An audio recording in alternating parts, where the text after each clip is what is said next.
Okay, so what we're going to want to do is get together some colored pages that are going to kind of work together. So I'm pulling my pages out of the book. If you kind of break the binding a little bit, like way open it and then push on it. Actually, who's got a magazine? I'll do it. All right, so all you can do with this, you can also just kind of flip through if that's the case. So let's say, okay, this one's all there. If I take this and I pull this really hard and I kind of break the binding with it, I can pull out these pages without too many issues. And I do like the color of this page, right? So these colors, these browns and grays are going to go well with what I want to do. The next thing I need to do is I need to put this and make these 1-inch strips. And the easiest way to do that is I'm going to use this backside because I don't necessarily want the ink on the page, the side that I want to use. I'm going to line up the back side of this ruler, and like I said, this ruler is about 1 1/8 inches thick, so it's a good size, and as long as these are all the same size, we're in good shape. So I'm going to take that and draw a line, then I'm going to line up the back side of my ruler with that line, and do that, line up, and I'm just going to cut these, or get these so that they're about 1 inch. And I can draw my lines on here. And then I have a thing of binder clips, and you can borrow them, and I can stick them in the bin, which is going to make it so that I can hold this together. You know how sometimes when you cut something and you're cutting a couple of things together, that they end up shifting just a tiny bit? So also too, you notice I started from the machine edge, and then I went to the edge that I tore. So I'm going to grab a binder clip or two, and then since I have multiple ones, I'm going to put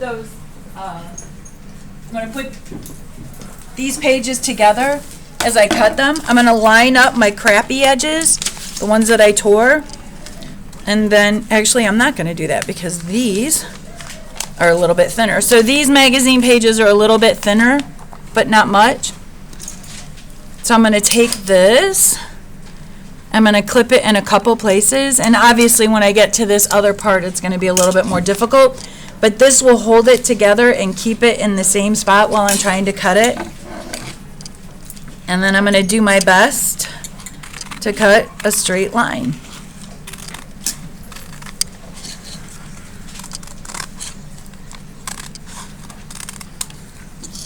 Okay, I'm going to go through, I'm going to cut out all of my strips like that.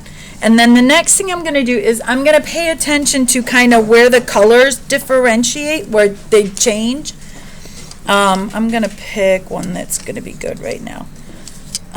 This one seems like it'll be good. What'll end up, and I'm going to taper it. And taper means just kind of making something a little bit thinner.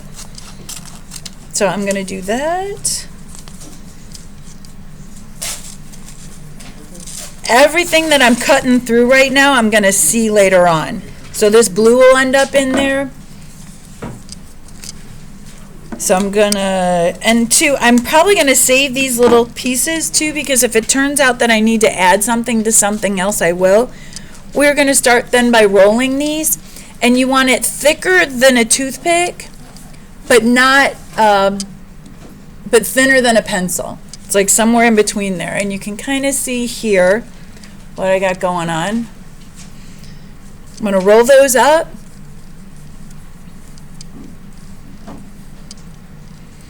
And while I'm rolling them up, the stuff, like I said, the stuff that I cut off is going to leave different colors showing through on this bead.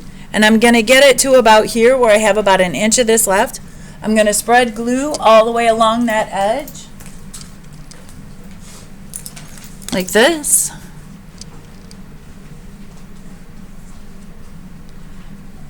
And I really want to make sure I get that very tip of it on there. It's all going to kind of roll out while I'm doing this. So I'm just going to take this. Once I get that little point down, I'm just going to continue to roll it a little bit, which will spread the glue all over that. If you have your trays still, I kind of recommend putting it on a tray because if it sticks to it, it can come off. But then what I end up with is just one like that.